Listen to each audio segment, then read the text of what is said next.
Entramos en la recta final de este periodo de sesiones en las Cortes, la primera del gobierno de coalición PP-Vox, que se acerca ya el primer año de gestión. Para analizar la actualidad política de la comunidad autónoma nos acompaña la portavoz del Partido Socialista en las Cortes, Maite Pérez. Bienvenida a la Brújula de Onda Cero. Buenas tardes. Hola, buenas tardes. Bueno, la actualidad más reciente primero nos lleva a hablar del resultado de las elecciones europeas. El PSOE ha mantenido esos resultados en una situación complicada después de la aprobación de la ley de la amnistía en Cataluña. También el caso Koldo y esas investigaciones judiciales en torno a la mujer del presidente Sánchez. Están satisfechos, aunque aquí en Aragón esa distancia entre el PP y el PSOE ha sido un poco superior a la media nacional. Bueno, yo creo que satisfechos no podemos estar nunca, porque somos un partido de alternativa, somos un partido de gobierno y por tanto nuestra aspiración es eso, ser la primera fuerza política. Pero evidentemente, como bien decías, con toda la coyuntura, el contexto complejo que ha habido, con una serie de decisiones que en función del territorio afectan más o menos, yo creo que precisamente esos 7 puntos, ¿no? En torno a 4 es a nivel nacional y 7 puntos aquí, 14 en Castilla y León, 10 en Castilla-La Mancha, 7 en La Rioja, en fin. Pues es en el centro de España, ¿no? En la España del interior, en la que, bueno, pues todos los temas de los nacionalismos se entienden distinto, ¿no? Y yo creo que eso ha sido el factor. Por lo tanto, bueno, dentro del contexto, medianamente satisfechos, moderadamente, podríamos decirlo. Bueno, recordamos ahora ya las elecciones del año pasado, esas elecciones autonómicas y municipales. Hablamos ya de casi un primer año de gestión del Ejecutivo PP-Vox. Incluso desde el presidente Azcón insisten en que estos resultados conforman, o en este caso reafirman, su labor de gobierno. No sé si comparte esa gestión. Bueno, la verdad es que si analizamos cuál ha sido la política del señor Azcón, que ha sido la reivindicación fundamentalmente en materia económica de todos los proyectos que encontró, que negó cuando estaba en la oposición, pero que ahora ha hecho suyos, les ha puesto el lazo y ha hecho suyos como si nadie hubiese intervenido antes. Su único discurso, porque cuando decía yo que hay convocatorias electorales que estamos jugándonos cosas que luego no se hablan, bueno, pues el señor Azcón habla muy poco de Aragón, excepto en materia económica, que sí que realmente está satisfecho de que ahora sí parece que Aragón va a ser ese hub tecnológico que nosotros hemos defendido siempre y precisamente captamos, ¿no? con Amazon, con Microsoft. Bueno, pues ha hablado más de lo que pasa en Madrid, ha hablado más de la política nacional que de lo que ocurre en Aragón, ¿no? Sí, ¿hay algún área que salvan, digamos, del suspenso? Y por lo que veo sí que critican más o ponen peor nota a educación, a sanidad y a servicios sociales. Bueno, es que en materia económica ustedes son los notarios, ¿no? De alguna manera de la realidad y yo ahí siempre digo, cuando mintamos, ponernos en evidencia. Yo necesito que la política vuelva a ser eso, ¿no? Que sea la vía en la que la gente mire con esperanza la solución de sus problemas, ¿no? No la confrontación, no la mentira, no el insulto, no la estrategia partidista. Porque en materia económica, todo lo que está vendiendo en este momento el gobierno de Aragón lo encontró hecho. Sí, la autoría que están ahí debatiendo entre el PP y PSOE. Pero eso realmente parece ridículo, ¿no? Y puede llegar hasta ser frívolo. Pero la realidad es la que es decir, y el presidente Lambán, además, yo creo que con mucho acierto y ahora con perspectiva se corrobora, nos exigió a todos los consejeros que hiciéramos un traspaso de poderes absolutamente detallado, hasta la mínima.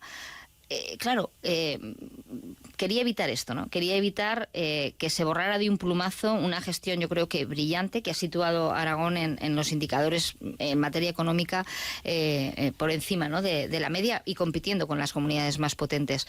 Por lo tanto, en materia económica las cosas están yendo bien porque se encontró ya a velocidad de crucero, y en las cosas que es la gestión ordinaria del día a día, que es la sanidad, que es la educación, que son los servicios sociales, pues bueno, pues estamos empezando a ver cómo hace aguas, ¿no? Seguramente hay una falta de gestión, hay yo creo que falta y desconocimiento, mucha soberbia y luego un modelo que la derecha siempre ha defendido, que es de alguna manera, bueno, no diferenciar, ¿no?, la prioridad entre la pública y la privada, y lo vamos a ver en sanidad, lo estamos viendo en educación y en los servicios sociales. Lo que es un hecho es que es una legislatura que está habiendo enfrentamientos entre el gobierno de Aragón y el gobierno de España. Por ejemplo, con la derogación de la Ley Autonómica de Memoria Democrática, finalmente va a llegar al Tribunal Constitucional. ¿Qué recorrido puede tener esto? ¿Finalmente tendrá que dar marcha atrás, según ustedes, el Partido Popular y Vox en cuanto a la derogación de esa norma? A mí me parece que la derogación de esa norma también simboliza mucho, ¿no?, el proyecto político, esa agenda oculta que tenía de alguna manera en el desmantelamiento de los servicios públicos, y la agenda ideológica en cuanto a los impuestos, beneficiar a los más ricos, a 140 personas, ¿vale? Que eso ha supuesto una merma de ingresos para poder fortalecer y seguir fortaleciendo los servicios públicos, y la derogación de la Ley de Memoria Democrática. A mí me parece que las víctimas del franquismo, todas, merecen ser reconocidas por ley. Puede haber discrepancias políticas, claro que sí, pertenecemos a partidos distintos, pero siempre tiene que haber una lealtad y una cortesía entre instituciones, una lealtad institucional que lleve a resolver los problemas de la gente, que para eso nos pagan. Él gana más, entiende que gana más en la confrontación política frente a Pedro Sánchez. Yo no sé qué haría sin Pedro Sánchez el señor Azcón, y lo que tengo claro es que le viene muy bien que gobierne Pedro Sánchez, eso también lo tengo claro, porque si gobernara Feijóo, claro, hay alguna contradicción que ya lo está poniendo en evidencia, ¿no? Cuando habla tanto de la amnistía y el señor Feijóo anuncia que podría hacer una moción de censura con la ayuda de Junts, no le hemos oído absolutamente nada al señor Azcón sobre eso, ¿no? Son las contradicciones y el cinismo de la derecha y del Partido Popular. Ahora de que saca el tema de la amnistía en Cataluña, está siendo evidentemente otro de los momentos de oposición desde aquí, desde Aragón. Se va a presentar un recurso de inconstitucionalidad desde el Ejecutivo Autonómico, también lo quieren presentar desde las Cortes de Aragón. ¿Qué va a hacer el Partido Socialista cuando se presente ese recurso, teniendo en cuenta que el líder socialista Javier Lambán no votó en el Senado esa ley? Mire, la amnistía es una medida, yo digo que los gobiernos tienen que tomar decisiones y tienen que intentar resolver los problemas que los tiempos van afrontando, ¿no?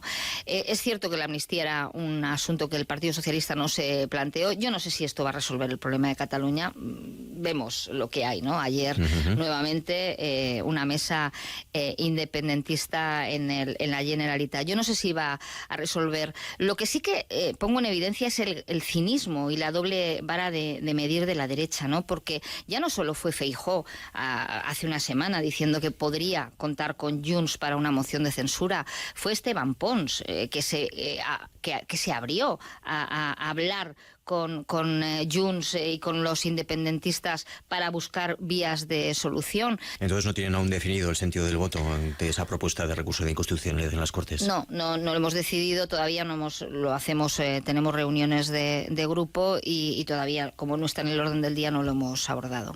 Nos quedamos en las Cortes porque mañana, por ejemplo, hay pleno y se quejan de que les han vetado varias comparecencias, en este caso la del presidente Azcón y del vicepresidente Nolasco. ¿Es algo histórico, digamos, dentro de las Cortes que se esté frenando tanto la intervención de esos miembros del gobierno a petición de la oposición? No es algo histórico. Lo histórico había sido siempre, casi siempre, la calificación de todas las iniciativas, porque el Parlamento y el Tribunal Constitucional pone por encima de todo el derecho de la oposición a ejercer el control a los gobiernos, ¿no?